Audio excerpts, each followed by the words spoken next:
Hey, welcome to the latest edition of First Day Kopites podcast. Delighted to have Ben join us this week. It's been a while, and delighted to have Sean back. He's not been on a sabbatical at all. I don't know why I was going down that path. On daddy duty over He's break. been on daddy duty, yes. Take But he's back, and thanks to Haitham and Daz for joining us once again. Looking forward to today's conversation. Today, we're going to talk about look back a little bit on Liverpool's last week. We unfortunately lost at Southampton. Probably some things to say about that. We beat Aston Villa's youth team. I'm not going to say they're under 12s because some of them were clearly a little bit older than that, by 4-1, not without a little bump along the way. We're also going to talk about the FA Cup, confusing situation about what games get postponed and what don't. And perhaps we'll talk about, do we care more about the FA Cup now or not? Maybe not. We'll see. And then there's a lot we could talk about. It's like, should the league be put on hold for a while? Well, I'm certainly not going to say null and void, given the number of cases in the UK, which seem to be at a pretty high level. And we're also probably going to touch on Michael Oliver's admission that Jordan Pickford should probably have been sent off in the manslaughter. So we'll get to this, but we are contemplating intentional infliction of emotional distress, and Ben, who's a lawyer, is going to help us talk through that one. Is there any foundation in that case? And then we'll wrap up briefly at the end, and we'll talk about the team from Manchester, the other team from Manchester, who are coming to Anfield to play us next weekend. Okay, so let's begin with. So let's look back over the last week. You could easily, we don't want to go too far down this rabbit hole, but a lot of social media meltdown about Liverpool's recent performances. I don't know if we went quite as far as Klopp out, but there were certainly people suggesting that we need a wholesale change of personnel. Ben, let's start with you. You're always the kind of moderate voice, so seems a perfect place to start. I'm glad you did start with me on this one. Our Des Moines group started watching matches in late November, early December of 2018. And so I think that our group has only seen Liverpool lose like a handful of times before this season. And we pinch ourselves and remember, our group formed like 6 months before we won the Champions League and like a year and a half before we won the Premier League. And it wasn't going to continue forever like this. And also it hasn't continued like that for anybody. I meant to look this up before we got on, but I don't think Bayern is even playing that well right now, who I would say are significant competition in Europe. It's a weird time. And I think my wife and I were reflecting on this, that COVID is making everybody a little crazy and irritable. And I think that we invest a lot of time and energy in Liverpool, up to and including recording podcasts. And I think that people get invested and they get really disappointed when they really expect something to go one way and it doesn't. I think that we all expected, bringing in Thiago, bringing in Jota, that it was going to be so much better and that we could patch over Van Dijk and we could patch over Gomez. But it didn't turn out that way. And I think the other thing I want to talk about on this is that we look back in the 18-19 season and we drew against Everton, and those 2 points really bit us in the ass. And I think that we feel like dropping points to West Brom, dropping points to Newcastle, dropping points to Southampton are how we could lose the league. But I don't think that's the case this year. I've done some different calculations, read some different articles, and maybe 72 or 74 points could win the league, which is kind of the pace we're on. And we just kind of crapped the bed 3 times in a row. So hopefully sunnier days are ahead. But to those people that want to bounce and want wholesale changes, maybe they should just bounce to a different team. Good luck finding someone that's playing better right now, because in a month you're going to be switching back. So interesting you say, I crap the bed. I guess I have a slightly different perspective on. I think I take all the performances separately. I think different things were going on in different games. Mm-hmm. But I'm going to go to Sean next, because at least somebody on the pod believes that Sean, your message was amplified by Mel Reddy this week, where she talked about the team being kind of unbalanced essentially, and they keep having to deal with different things that are taking away from the balance of the team. So your take on that? And is Mel Reddy right? Yeah, I mean, I don't want to say that I definitely do get emotional about the team, but I guess I didn't notice. I don't know. I personally I didn't notice a whole lot more overreaction than we see a lot of times anytime Liverpool loses. Um, my take on the whole thing is that it's a really weird year, like Ben said, and we'd be running away with the league if we didn't have this injury crisis. You take Van Dijk out of the team; he's the best center back in the world. You have to slide Fabinho back into Van Dijk's place. So now you're weaker at both center back and midfield. Gomez is out for the year, so now you're even weaker at center back. You lose your backup left back, Simicus, so Robbo's having to play a million more minutes. And thankfully for us, Robbo and Fabinho have been fantastic the whole season, and we're still in first place. The last few games, the way that and I know each game's been different. I mean, overall, my perspective has been like we haven't had the creativity we need from the midfield. And a lot of focus, from a lot of people have seemed to be on the front three. I think Bobby hasn't been quite as good for most of the year. I actually think he's been a little bit better the last few games than he has been for most of the year. I think Sadio's maybe had a little bit of different form, maybe Mo too. But I think we've been asking a lot more of them because the midfield's had to do more kind of tracking back. So there's just a knock-on effect with a lot of this stuff, and it's had an effect on the team. I think we got through it for a while. We haven't really played that great for a while now. We've gotten some results, but I went back and looked, and we've played 14 matches since the beginning of November. We've won 6. And either Naby or Diogo Jota have played in all but one of those, and that was a Spurs match. So in some ways, it shouldn't be that much of a shock. It's just we've been able to grind through and get results, and we just weren't able to do it these last few games against lesser competition.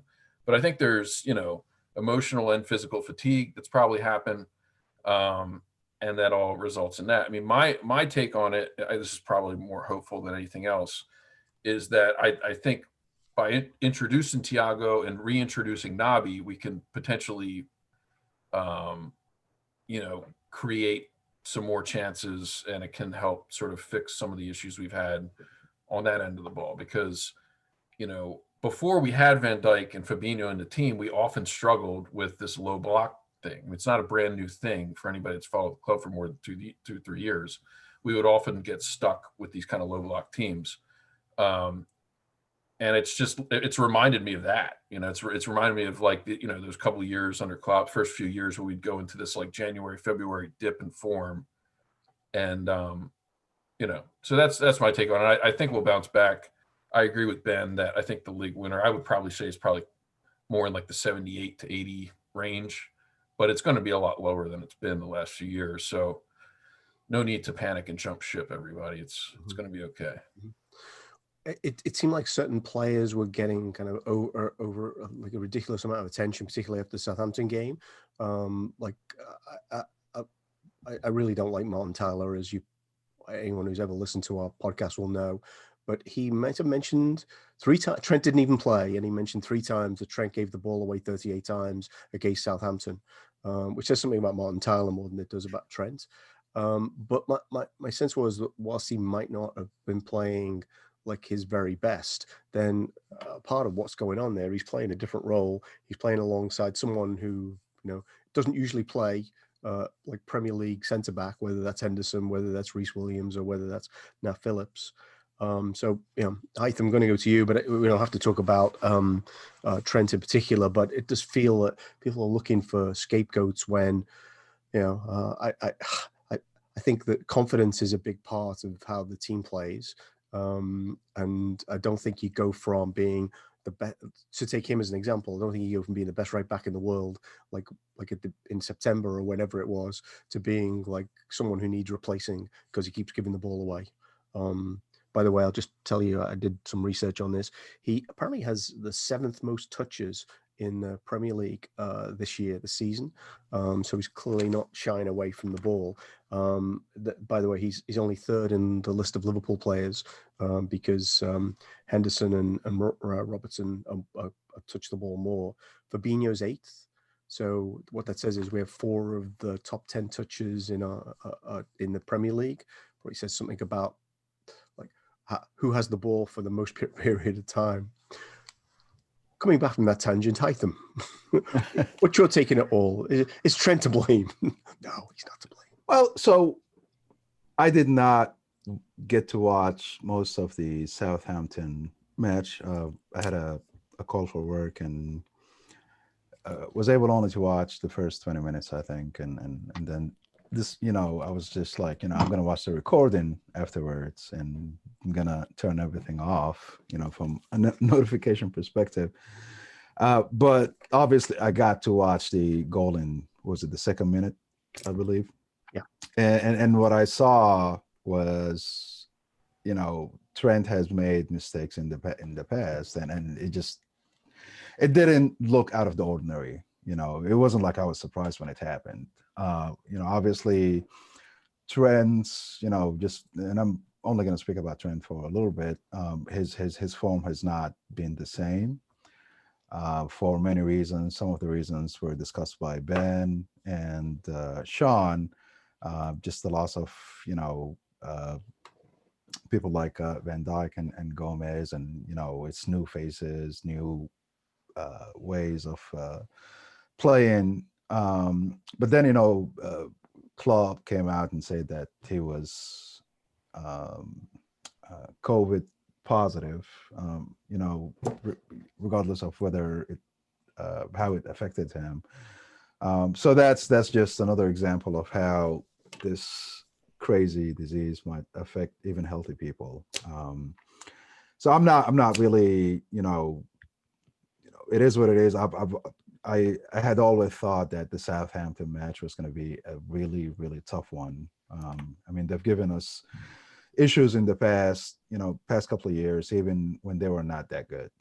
That match, was, I know last year, I think we beat them 3-1 at Southampton. And the last home game, last year, it was a really close first half until we started scoring and we beat them by 4 matches. I watched the Villa match and going back to the people who were complaining about our performances, I don't want to jump ship ever. Mm-hmm.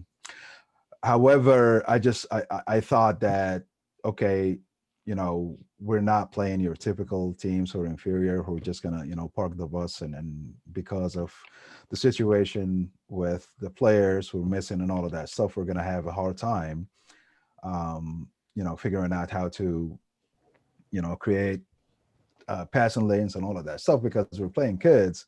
And I was pretty, you guys have heard it from me. I was a little just whatever you want to call it, I wasn't okay with the way we played in the first half. I was like, I went back to one of the videos that we put up when Coutinho was playing for us, where there were like, I don't know, 50 little kids on the field, and it was 3 Liverpool players. And, I just had that picture, regardless of what kid is going to play, we're going to be able to actually figure out a way to get past them. And I did not see that. So I was a little frustrated. But, second half, Thiago came in, Shaq came in. And that's, one thing that I thought was not happening, as earlier in the previous matches, the West Brom, I don't know if Thiago was available, the West Brom match, but, and Newcastle, the Newcastle match. Yeah. I thought those 2 guys, Thiago and Shaq, were coming in later than where I was supposed to. Again, they were supposed to, again, just to point one thing out that I mentioned in a previous podcast, I don't know what's happening in the back room. I don't know the restrictions that the doctors are, putting in place regarding, subbing players or not. But I was happy with the changes that we made in the second half in the Villa match. And I think, just moving forward, I see a glimmer of light with those changes and how, they can be there for us to be able to play against the weaker, teams that park the bus. Yeah. So yeah, the low block seems to be a problem where in those games that we kind of look back on, but we've beaten enough teams, I think, who play the low block to say that in the right sort of form, then it ceases to become the same issue. Apparently, Klopp talked about, particularly the Villa game, not moving the ball quickly enough and not having players in the right places moving forward, which sounds on the one level disturbing that they weren't able to do that against an under 18 team or a youth team, but at the other level feels like something that's more solvable than how do you find another centre back. So Daz, I know you were messaging about a couple of different things this week, and if you want to pick up on one of those or some other dimension, I mean, one is I think you thought that putting Henderson at centre half was a bit retrograde. I think you also talked about. I think you were generally positive about Nico, but kind of recognizing that Nico's 19 and he's not played a lot of football, and maybe he'll make a mistake every now and again. There's a lot in the last two games. I think that you talked about social media. If you're just going to go back to that for a second, and I'll start there and move forward. It's like, I think we've all been on social media for long enough to know that it's always going to be reactionary, because you're looking for clicks, you're looking for talking points, you're looking for banter, you're looking for some sort of credibility, and it's always based on some over the top kind of view, like Tony Cascarino type shit, where you can't win for losing because you take an alternative point and they'll shift it and it becomes a new straw man argument and blah blah blah blah. So take that where you will in terms of what social media means. I agree very, very much so with what Ben was saying, is because there's so little going on to kind of distract and detract, that we are so invested in outcomes, and probably even more so because we've seen how good this team is, and to watch something that looks like it's slipping away, because we can say that, we know we're top of the log right now, if only on goal difference, and the people who are in second and third and all the way down the list have games in hand. I think it's frustrating to watch a team that has such potential looking as poor as it is. So you're just looking around for any dog to kick, essentially, I think is what it is. And so a lot of people are really super invested in it for the reasons that I mentioned. I think to talk to your point about Nico, and I've said this to a lot of people, is like, he kind of reminds me of a Steve Finnan. I think that he'll be a good little player. He's young. He's still got a lot to learn. He's got some bad habits about turning outside, trying to control too many touches when one touch will do. His decision making's, but he's 19, and I think that he looked good in this game. And again, I don't want to shit on him or piss in his Wheaties, but he's playing against kids essentially of his own level. So you have to kind of temper like his performance, but it's good for him because it will be a confidence boost. You saw him go from strength to strength throughout the game. His distribution got a lot better. His crosses were more accurate.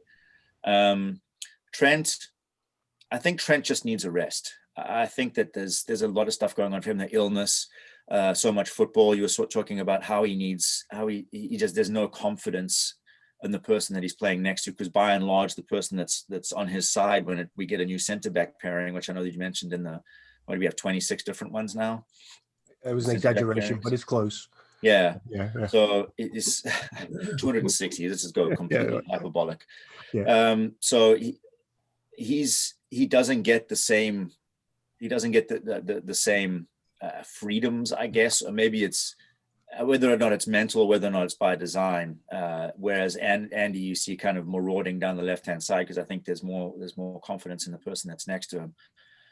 I don't think it's, but when he has gone forward, he just doesn't seem to have the same bite, for the lack of a better expression. It feels like it's very quotidian. It's very pedestrian. It feels like he's just doing it for the sake of doing it. He doesn't look like he has the same joie de vivre when he plays, which is, and I don't think it's just him. And I think that speaks to a larger point that I wanted to bring up, was kind of the mentality of the team. That mentality monster is becoming a bit of a millstone, because you've had a few players come out and said that, yes, that has been a tremendous knock on their mentality, losing all these players and then not having them back. One thing, when Thiago came on, he just looks like he's trying to do it all by himself, especially in the Southampton game. So I think there's a lot of people, whether pressure was put on him or he put on himself, he tried to force a lot of stuff that he didn't need to force. There was a couple of times that he gave the ball away very cheaply, where a simple pass would have done. And I know that's part of his game. He likes to walk a tightrope, but there was a couple of times he walked himself into danger when he didn't need to. So I think that there's a lot of guys that feel like that they have the weight of the world on their shoulders, and winning will make you a lot more carefree. You can see that we're tight. Everything that we're doing is predictable. It's rote, is because, and I said this to you last week, there was a couple of times balls were on over the top, but just a little bit braver and we would have been through. And instead we just stepped on it, recycled, went from side to side. And on Twitter, this was the one good chirp that they did have, that ball that the Thiago plays, that disguised little through ball to Shaq. That, I don't know anything else, but there was a grand moistening for me. That's the type of stuff that we're missing. Like it would have gotten held up and pushed outside to Neko to try and swing in. And you can see Hendo's a little bit beyond it right now as well. Like the number of balls that he just slung aimlessly into the box, and he has done on numerous occasions, which isn't necessarily like him. Again, it just feels like it's doing it for the sake of doing it, to say that you have gotten a cross in there. And teams that have these big rocks in the back are just soaking that up, and it's meat and potatoes for them. They'll mop that up all day long. Just to pick you up on that, though, if you think about the ball, was it against Wolves, where he knocked a ball long, which in this language now we might say was aimless, but Salah picked up the second ball and scored. I don't necessarily think with Henderson that he's playing different passes. I think some of it's about what's happening up front. We talked last week about maybe we're short of a player in attack. I don't necessarily think that was true at Southampton, but I do think it was true in some of the other situations. So he's playing that ball, looking for the knockdown. There's no one there to pick up the knockdown, or not as many players who would have been there. Well, they talk about the way that we're playing is found out. I think is the expression that you used in the agenda. I read that a couple of places. Yeah. Well, to a certain extent, we have. It's because they're like, look, we'll play this 1-10-0. Mm-hmm. And well, because we watched West Brom have success, we watched Southampton have success, and I think for our guys, it's starting to become. This is why I talked about the mentality monster aspect of it. I think it's becoming a bit of a self-fulfilling prophecy. They're like, oh, it's not working for us today. We're not making it work. We can't grind this out. And it's like, it kind of reminds me of, and I think we talked about this last week, is like the old Liverpool mentality that specifically from fans is. Like, oh, they're going to have one shot on goal and it's going to go in, and then we're going to lose 1-0 after taking 4,800 shots, pouring it in and having like 98% of the possession, which is, it's borne out for these last couple of games. I think that we're a little short on confidence. We're a little bit short on get up and go, really, because, and again, I just said, we just don't have, it doesn't seem to have the same type of zip to it. There's no bravery. It feels like we're holding on to possession for the sake of having it, and it worked for us in the past. So I think that moving forward, I think Klopp, I believe, favored a 4-2-3-1 when he was at Dortmund, and it's really surprising to me that we haven't tried. We have the personnel we have right now is probably better suited for a 4-2-3-1 than the personnel we don't. Like a double pivot at the back with Hendo and Thiago makes me salivate a little bit. Mm-hmm. And if you put someone like a Shaqiri in and as part of that three, like I think he's freed up a little bit more at that point, having that double pivot to be able to roam a little bit more, because he doesn't do defensive duty well. He'll get in the way. He's kind of a road cone if you watch him. Like I'm not trying to knock him. It's just he's not a particularly good defensive player. And then at 4-3-3 situation, he's expected to be all things to all people, and he's not. Mm-hmm. And you look at against the kids, because he came on, they were a little bit shattered, and he had the ability to pick his pass because they were broken down a little bit at that point. But if you're putting him in there from the start against the Manchester United, I don't think that he's necessarily going to be able to provide the same as if he's in a 3 with 2 guys behind him, being able to provide that type of coverage that it frees him up again. So I'm just to move forward a little bit. I'm worried about Manchester United, just because I watch them play. They are set up they're a counter-attacking team. They have pace up front. They're more clinical than we are on the counter, and we are porous, and we seem to be very susceptible to counters, and that's what they're going to do when they come to Anfield. So I wonder if we don't try something different. Klopp, I think, could take a little bit of. I don't think he's above repudiation. I think that he's gotten it wrong in some instances, and his guys have let him down. Don't get me wrong, because you can't turn around and say what worked for us for 2 seasons all of a sudden is bump. I think that a lot of that probably should be laid at the feet of his players, but I think maybe trying something new to freshen it up, which is what you hear that Mourinho used to have to do, that either with personnel or with formations. I think a little bit of a freshener might do well for us, and it also might give teams something else to think about. So I'm going to have to wind some of that back. Let me, because we'll talk about Manchester United before we're done. I want to argue with that about Man United, because I think they're more limited than you think. But there are a couple of other things. 4-2-3-1. Apparently, against Villa, he tried it for 13 minutes. I don't know if you saw that. And that's why he didn't take Mane and Salah off, I believe, until he'd kind of played around with it and saw how it worked, which it seemed to kind of work quite well. I think I agree with you about Shaqiri, but I think Shaqiri's impact this season, at least, has been in games where he's come on and he's definitely been part of the guy who sits behind the guy who scores the goal.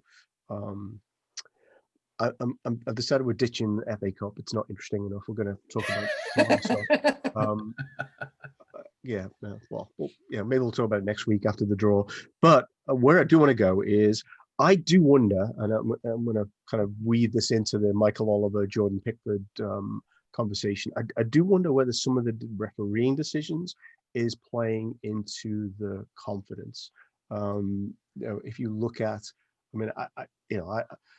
I don't know how many times I watched the Southampton game back. I didn't look at the other games back, but watching the Southampton game back, I am just astonished that the handball wasn't given. Let's go there.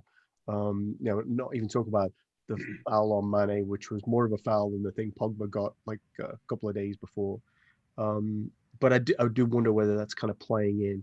And the thing that's actually just absolutely drives me crazy, and then I'll talk about Pickford and Oliver, and I'll go to you, Ben, is I went and looked at how many cards teams have received this season. And lo and behold, sitting in 20th place is Liverpool with 16 cards. Leicester has 35 by way of comparison. Man United have 26, which I think is generous on them based on some of the games I've seen, where Harry Maguire seems to need to do a lot to get a yellow card, allegedly, just saying. It just strikes me that we get cards given. We commit one foul, it's a card. Like the Thiago thing against Southampton, he's in the book after 3 minutes for like absolutely nothing relative to, where did the thing go where you have one good hack? Because I see this when Man United play and you don't get a card. Anyway, end of rant. I do wonder whether there's something that about the decision-making of referees that is now playing into the way that they're approaching things. There's a long history here, which goes back before this season. But this week we learned, and this is where we're going to go to, that Michael Oliver tells us that he thought Jordan Pickford should have been shown a red card for his assault on Virgil van Dijk at Goodison. The connection I want to make is in his wherever he described this, and I'm not quite sure where this came out from, but what he said was, Liverpool players didn't make more of the challenge on Van Dijk, and that was what one of the factors why he didn't look into it more.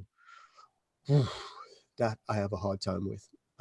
Ben, help me out.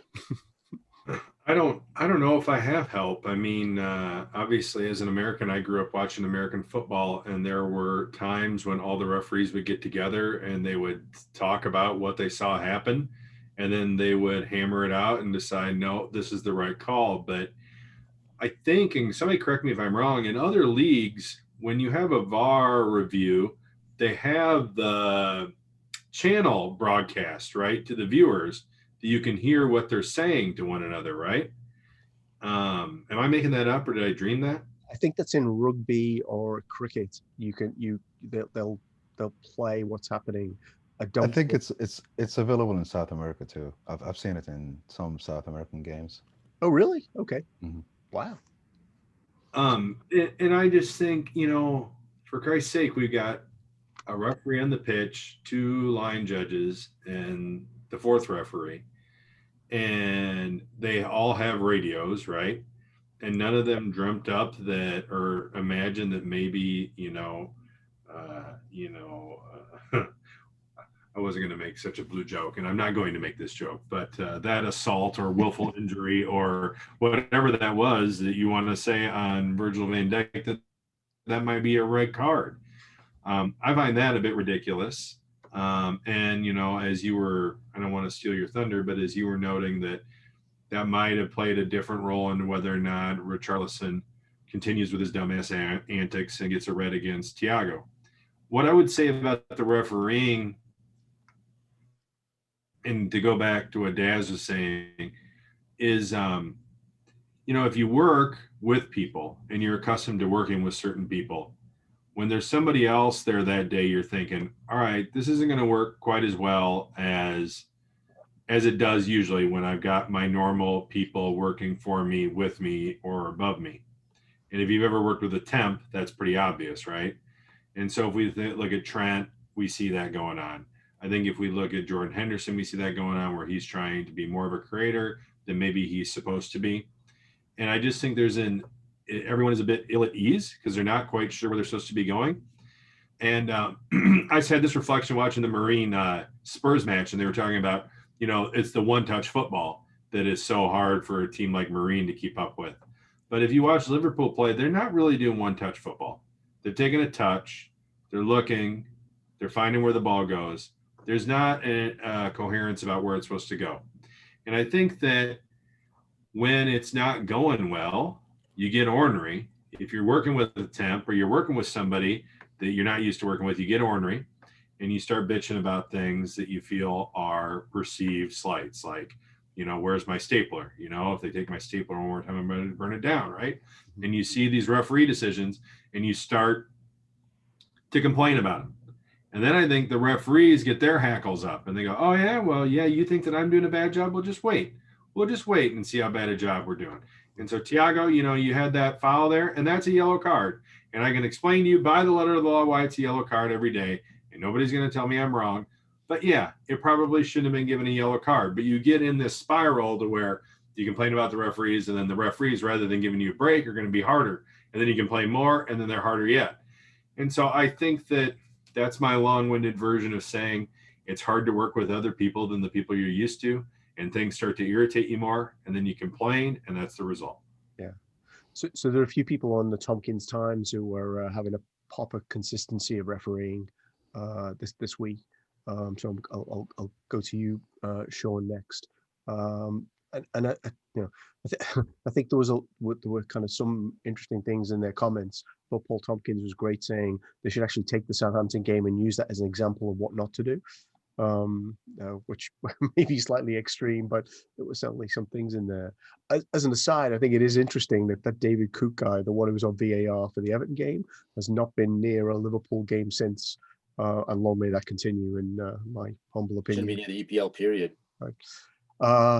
Yeah, I wouldn't complain about that either. But there's a few people that should leave the stage with it, I think. So Sean. I mean, it does seem like we've gotten the short end of a lot of the calls this year, to say the least.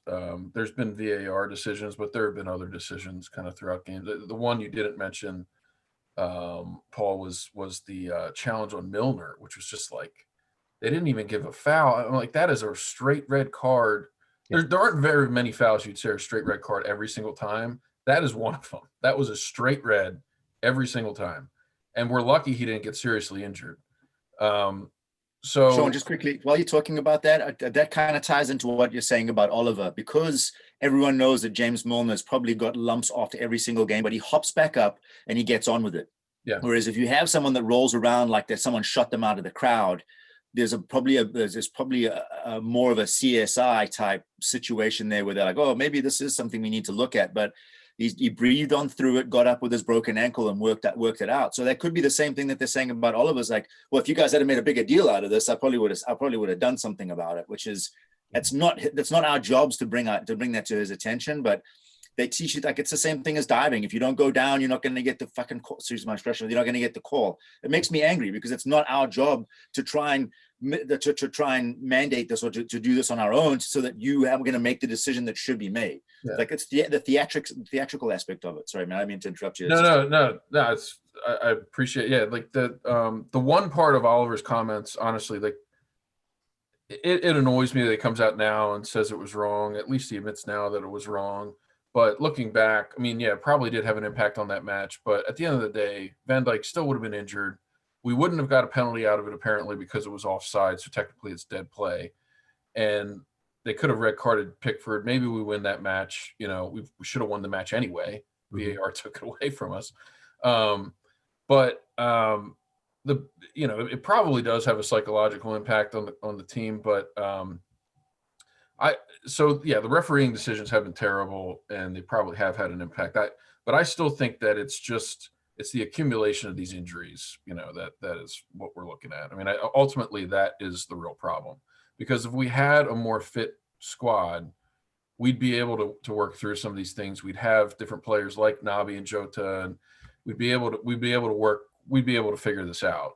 And Klopp, I think the part that is more impactful to the club right now is just the impact of all these injuries, you know, and we've talked before about, you know, there's the impact on all the injuries in terms of like, well, all the players have to play a lot more, and Klopp doesn't have as many people to choose, and there's that. But these guys they train together every day, they're friends. Like, it's difficult to see players go through injuries like this, particularly when it's like, you know, Van Dijk and Gomez. Like Henderson said in an interview a few weeks ago that he specifically mentioned the Gomez injury as being very tough for everybody to sort of have to go through, just the way it happened and all.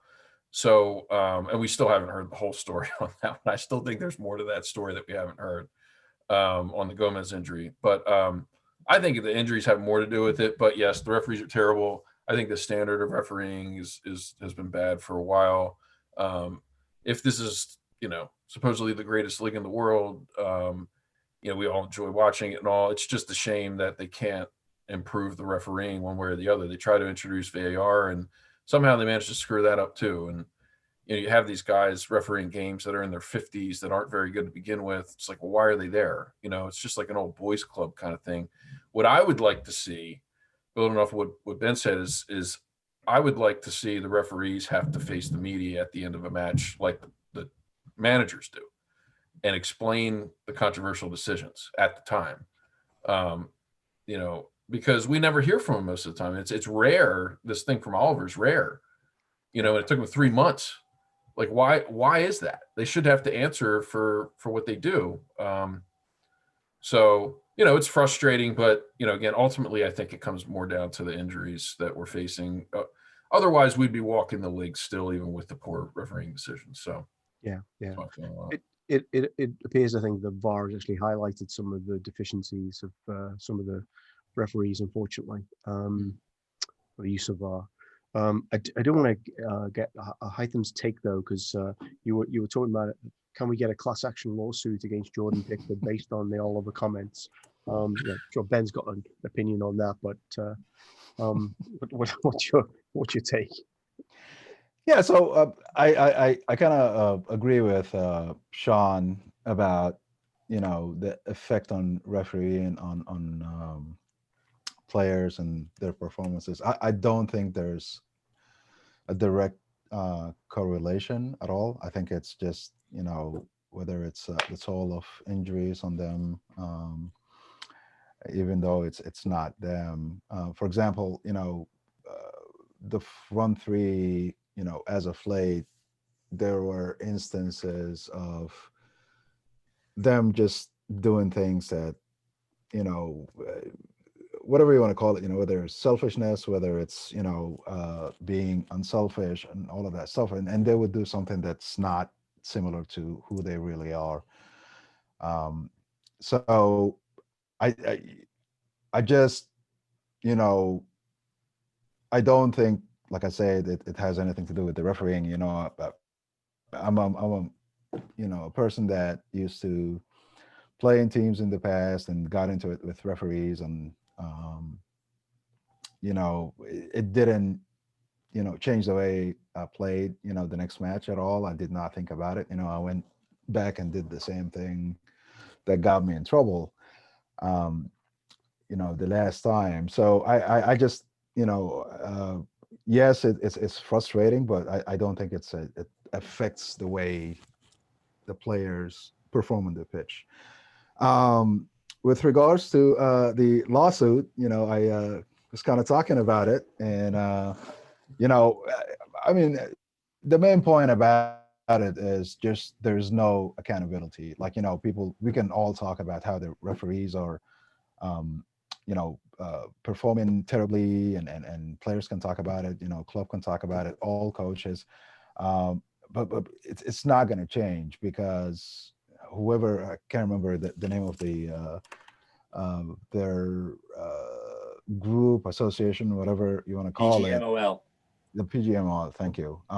He's just he sounds like the most arrogant person in the world every time he talks about a match or an incident. And I think there needs to be some kind of accountability, like and I thought a lawsuit might be the best way to get there. So I'll I discussed it with Mr. Ben, who's a lawyer, and he said there's a chance there. I would love for there to be, but there's first of all, I'm licensed in Iowa and federal courts. I'm suing anybody in England. I am suing somebody in Chile right now, but let me get through Chile and I'll see how I get in England. Okay. Yeah, the one thing we have to be aware of in the UK is that if we lose, we have to pay the costs, the legal costs. So just be careful.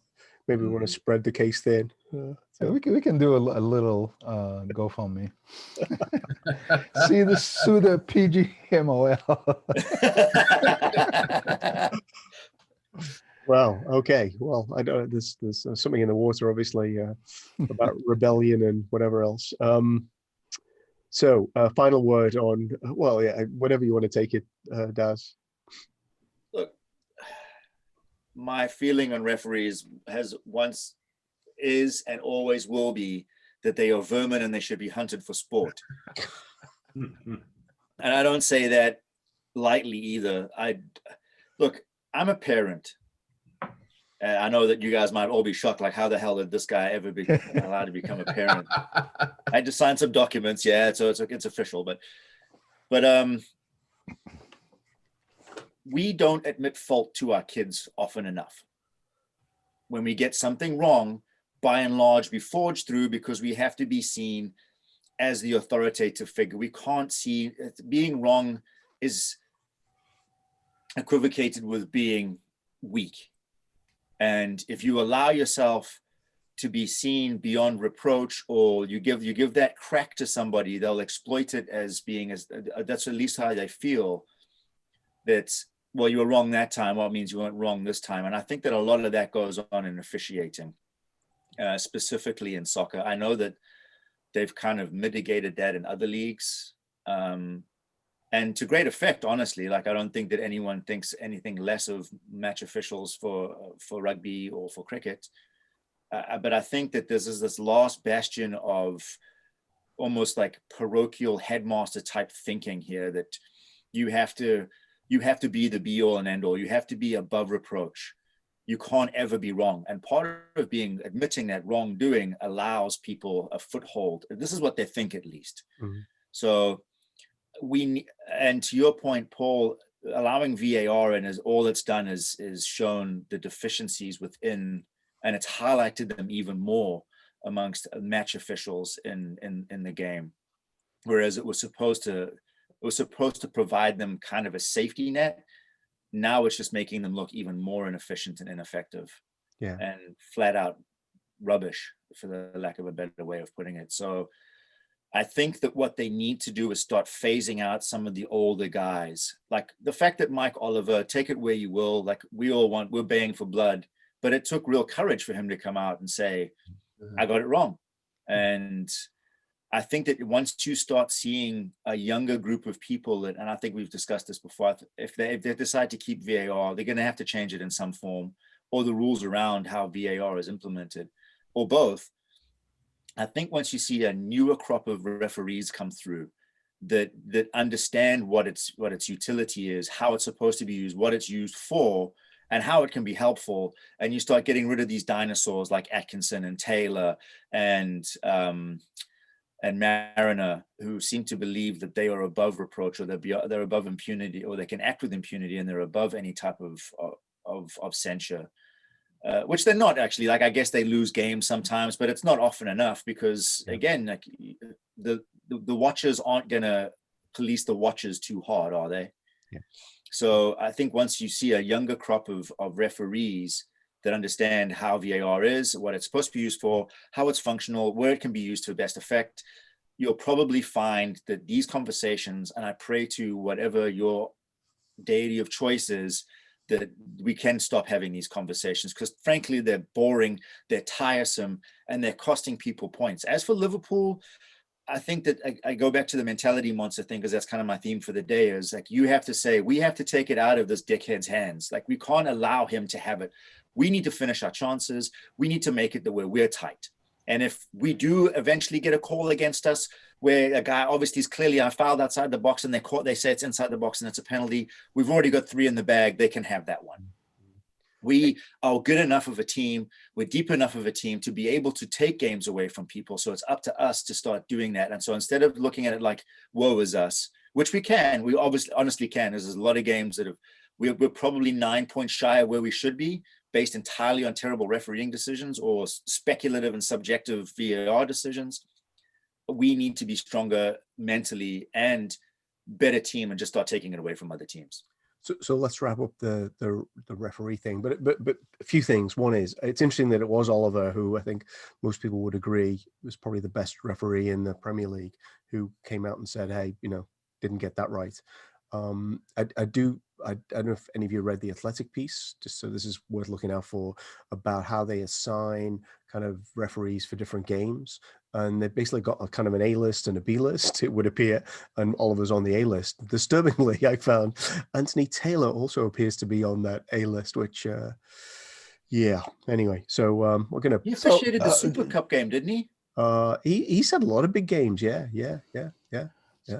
So the last thing, just really quickly, that I want to say, I'm just wondering how many times they meet as a group, weekly, bi-weekly, whatever, and actually go over some of these decisions that they've made and are controversial. So apparently they do it like in Thailand players, as a group. Yeah, players. they had a big trip to Thailand. I know that. Yeah. So I could tell you, the article talked about how each week they kind of do 2 levels of review. One is kind of based on sort of what I think it's Riley or whoever, he's the head of the PGMOL. But there's also if you're listening to this, then you're missing some feedback on Mike Riley. But they also do this kind of analysis of individual decisions, and supposedly people get promoted and relegated. So as an example, if you recall, the guy Andy Madley, apparently he's been kind of in and out of the list of Premier League referees based on the fact that apparently his scores in certain games haven't been particularly great. So there's and who's the other guy? Scott, I think, is another guy who's on the cusp of. He's almost been like thrown off the top level list again based on this analysis. Worth reading it. Worth reading the article. Wasn't terribly reassured, other than to find that Michael Oliver is top of the ratings, which fits kind of think of what we've seen. Wow. Okay. Going to do a quicker round because we're going to do a topic on should they suspend the Premier League season. So 2 sentences max. What's your thoughts about whether we should take a break and come back in whenever? Maybe that's part of the conversation. Ben, you're first. No, people sitting in quarantine get too much enjoyment out of football. The footballers simply need to read about the hedonic treadmill and remember how good they have it. Stay the hell home and play football. Sounds good. Sean. I hope not. I don't know. Is that an answer? I don't know the answer to this one. I'm conflicted about it. That I think your head might say one thing and your heart might say something else. That's perfectly valid. Exactly. What do you think, Haitham? I say no. It shouldn't be suspended, but they should create some sort of bubble similar to the NBA's bubble from last summer. Just a way of controlling the idiocy of players at times, because it's whatever regulations, restrictions they're having right now are not working. Yeah. I know, Daz, you may have a slightly different take. You're all wrong. Yes, they should. Uh-huh. At this point, if you had asked me this in November, I would have said full steam ahead. But they've proven time and time again that they're incapable of following even the most basic instructions. And as a result, you have the highest number of cases of people within, quote unquote, your bubbles that have gone out and enjoyed. They're human beings. I can't fault them for it, but they're going to have to be regulated. And I think a 2-week break or 10 days, potentially 2 matches. I'm not talking about months and months off. I'm talking about 2 weeks to try and flatten some sort of curve. If that is the case, allow everyone to kind of get back to zero and then start again. I don't think it's ridiculous. It probably means that some of these guys are going to take off their club jerseys and put on their nation's jerseys for the Euros. So be it. We might get to a point where some other nations are going to start seeing massive spikes in cases too. And if that's the case, they'll have to do the same thing. They might have to get pushed back. But you're also talking about people's health here, and I know it's gladiatorial, and we want them to fight for our enjoyment. But you're still human beings, and I think that it's responsible for us as people and other human beings to say, like, take 2 weeks off. Let's reconvene after 2 weeks. So I'm assuming there were a lot of commas in those sentences, Daz. Just kidding. There's actually one word. It was just one long word. So I think I'm on the page of a short suspension, and the thing that sparks it for me is personal chef. This is the Benjamin Mendy story. They invited over a chef for their New Year's Eve get together. It says to me that it needs to be taken out of the hands of some of the players. So I think that I think a short break to kind of, because Kyle Walker. 5 or 6 teams allegedly, 5 or 6 teams that are have got problems right now. I do think. I'm not sure if a break is going to change anything from a behavior standpoint. They're going to be doing the same things that have been putting them in trouble at this point. I mean, if the break is synonymous with something like vaccination, a break for vaccination, whatever, I would have been okay with it. So in the UK right now, like if you're not a professional footballer, you can't basically, you can do exercise, but you can't travel anywhere. So I think that's part of, like, if they're following those rules for 10 days or 2 weeks, then that for me is the thing that makes more sense. Because right now they've got a freedom which most other people don't have, and they don't seem to be using it very well. Wasn't it Daesh that said that they should vaccinate all of the players? Was it Daesh? I know that someone said that the players should be like fast tracked to get vaccinations. Yeah, I don't know if it was Daesh, but yeah, one manager did say that. I feel like if you delay it, I'm not sure how you make up the games. And if you can't have an even schedule, it goes to the, what everybody was talking about null and void last year, the whatever you want to call it, the fairness or the quality of the competition overall. I think we're starting to move into territory where it's like, is this really a comparable competition to a normal year? Like, obviously, no, it's not. But like, to what extent do you want to keep going? And then there's the whole question about, well, how does it look to everybody else, and is it right? I mean, people get enjoyment from watching it from home. I love watching it too, but I don't know. I don't see it getting better anytime soon. Mm-hmm. I don't know exactly how it is over there. I feel like we're going to be in this until March. Mm-hmm. So, but at the same time, I think if you take a break, you're not going to be able to make up the games unless they postpone or cancel the Euros, which I don't see them doing. But then you have Manchester City that seems to get a game off. Like it's, well, I don't think it's you can't necessarily. They can't live in the same place at the same time. Like where you're okay with one team that has apparently been hit really hard. Like that means that the other team now has to rearrange their schedule too. If they do it on a blanket level, and they can say, sorry, Euros, you guys are going to have to push it back a week or 2 weeks for us so we can make up these games. And then you jam, like, do what you did at the beginning. It's already a condensed season. The people are trying to add normalcy to something that's so far beyond like the parameters of normal at this point. It's like you kind of have to stop trying to ram this sense of normalcy through. It's not. You're going to have to start making concessions. I think that Neil Atkinson was talking about this as well. It's like the short-sightedness of it. Like, now we're going to keep going ahead. It's like in World War II. Well, the Junkers are flying on over. Nah, we'll do kickoff. Go ahead. It's like, this one has to happen. But there's German bombers in the air. Like, they'll miss.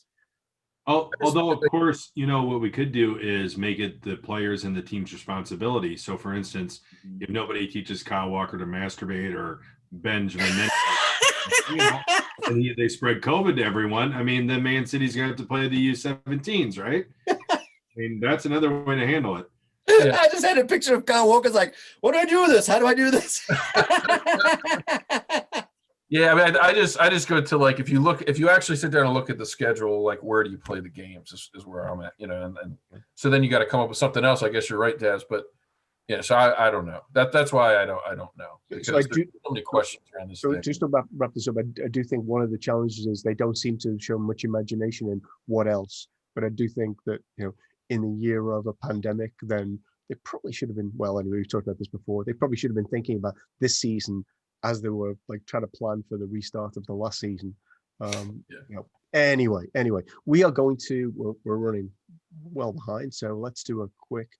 So I can't leave this because Daz already introduced this topic, and it's like we should be afraid of Manchester United. He said, I'm paraphrasing. They've got much better counter-attacking options than us, and what else have they got in their favour? Ben, Manchester United. How are you thinking about this? It's a week away. Klopp's got a week to work with the team. I think that I'm expecting a win. I think 2-1. I mean, you spot Manchester United the penalty, and then we score 2 goals. I think that we can see the 4-2-3-1. I think we can see Thiago. I think we can see Shaqiri. I think that there's a lot of options that we have that Man United does not have. Of course, we have the value of not having bought like 500 number 10s, right? But of course, there's problems with the center backs. Of course, we're robbing Peter to pay Paul, which causes the imbalance that many of the panel have talked about. But I think that Liverpool are cut above. And if this is my last thought, is this going to get to be my last thought for the podcast this episode? Maybe. Go ahead. Right. That's what it is. I'm just going to reflect that I was at the last Manchester United match when the cop saying we're going to win the league. And while that was a great moment, I do also think that it caused a lot of reflection to think how much the world has changed since then. And there's not going to be anybody in the cop. And there's a lot more important things going on. Yeah. Wow. That's a pretty big thought. Yeah. That was about a year ago, right? You I can look at the scarf here. Let me look. I think it was February. While he's looking for his scarf, January January 19th. there we go. January 19th, huh? 363 days beyond. Okay, all right. Well, so Sean, Man United. I wouldn't say I'm scared of them. I mean, I think they're definitely a threat, but I do think that we tend to. I can't think of the last time we had a match like this under Klopp where we haven't stepped up and played to the level. I am really hoping to see a Ginny, Thiago, Henderson midfield. Personally, I think that's our best midfield right now, and it would take advantage of kind of everyone's strengths. I know there's been some talk, and Klopp may play Henderson at center back, but Reece and Fabinho have played pretty well as a pairing overall. I know Reece has that error against Villa, and that does worry you on the counter. But I guess I worry more about the midfield. I think our center back issue is going to be an issue no matter how we approach it. So I'm hoping to see that, and I'm hoping that we get the win. But they're in form, but I guess my feeling is if we can take Bruno somewhat out of the game or get somebody on him, I think we'll be in pretty good shape. So So Matip has not yet been ruled out. You're right. Yeah, there is some hope for that. I guess I don't know. Maybe we'll see him. I'm not holding out hope for that. But I did not see the Man United game, which I know you think yesterday, which I think you did, Haitham. But the headline was Donny van der Beek has finally arrived. I have no idea what that meant. But apparently they've got another number 10 that we need to be worried about. Haitham, what are your thoughts? It was so boring. And I guess it put me in this mindset of we're going to be fine when we play them. Obviously the competition was different, and not their front three. I can't remember. I don't think anyone started. So Rashford, what's his name? The French number 9. Martial, thank you. Did not start. So all in all, I was reading somewhere earlier and saw a quote from Klopp about this upcoming week. Obviously they don't have a match in this coming week, or the iteration midweek or whatever. Yeah. And he was talking about how they're going to use the time to do a lot of 11v11, which is, I think it's great. I think whatever formation is going to come up with to match United's, play, I think they'll definitely have more time for it. I think it's going to be one of those matches where they're going to rise to the task and take out United. Spotting them penalties or not, I think we're going to win. I like the sound of that. Daz, you were not so sure, and I think you have the final word for today, unless someone wants to challenge your I'm afraid of Man United position. I didn't say afraid. I said worried. That's a terrible paraphrase. Hey, this is what gets viewers. You should not be a journalist, or should you be? Well, I'm clearly not a journalist, but look, there's a couple of things. Klopp is a big rhythm as a dancer kind of guy, so we have to worry about whether or not like the number of days off we had off will tie into it, because there's a reason that he played a lot of those guys against the kids. I don't think he really gave two shits about thumping them or not thumping them. He just needed to get some minutes into some legs. The one thing that's working against United is the number of fixtures that they have going on right now. They've got like a week that we always seem to have. So they're playing Burnley this week, which will be grueling. You know how Burnley plays. They're going to make them sing for their supper. And then I think that they'll come to us a little more bruised than we will be. So there's always hope there. He's going to have to pump these guys full of something other than what they've got in them right now, because right now they are devoid of anything resembling the same type of team that we have been as early as the beginning of this restarted season or the new season. I've watched Manchester United enough to know that they've got their tails up, which is for like with the help, without the help. It doesn't matter how they're winning. They're seeming to do the same thing that we did last year, is just muscle through shit and win, or get the points that they need. And it's a little alarming. Again, I'm not afraid. An alarm doesn't mean that I'm afraid. It just means that I sit up a little bit more and pay more attention. I think that this is something that we have to be cognizant of, because they don't mind allowing other teams to play with the ball in front of them. City did punish them. I had one eye on that when the more important thing was going on in the background.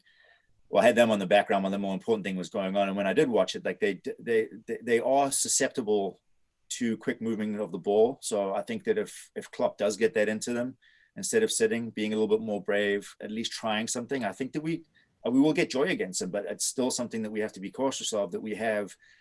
It doesn't matter who he goes with. If he goes with Reece or if he goes with Nat Phillips, he's going to have a problem with pace. Specifically, if we like to try and play that high line, Reece Williams got shrugged off like a wet winter jacket by a kid that was it's pretty much the same age, but about a third of his weight, and he couldn't catch him. Me in my prime, because I would have pulled him down and gone off.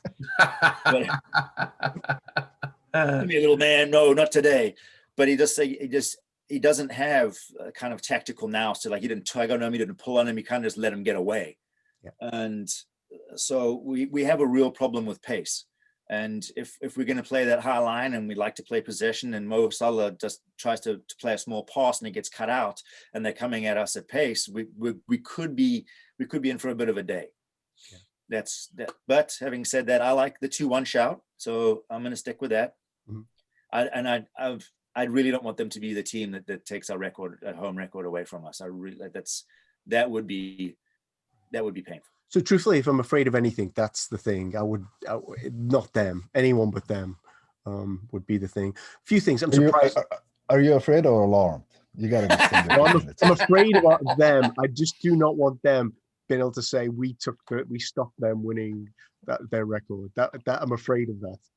I'm not afraid of their team, but I think there's two things I'd leave with. One is I think if we can rediscover something of the rhythm that we had, say, against Wolves or Leicester, I think it will be a very good Atalanta. Yep, the away game. You mean Crystal Palace? Well, we weren't great in Palace. It's just everything we hit went in. Yeah. Well, that would be good too. I'm okay with that. Everything we hit goes in. But I think more a factor, maybe, we talked about penalties, is who's going to be the referee, which seems appropriate way to end given our episode today. Atkinson or Taylor, watch it. I'm calling it now. One of those two arse faces is going to be the referee. If it's Atkinson, that'll be absurd. Apparently, they announced these things on Monday afternoon, so kind of take a look out for that. I think it's going to be Oliver. Yeah, I hope it's Oliver. Please, let's hope it's Oliver, I think. Yeah. On that note, Ben, thanks so much for joining us again. Thanks for making the time. Sean, good to see you again. Haitham, Daz, as usual, really great to see you.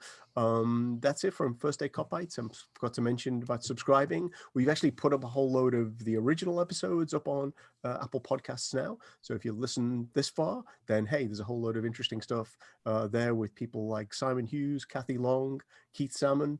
Oh, I've forgotten somebody. That's bad. I'll remember them next time. Okay. Thanks so much.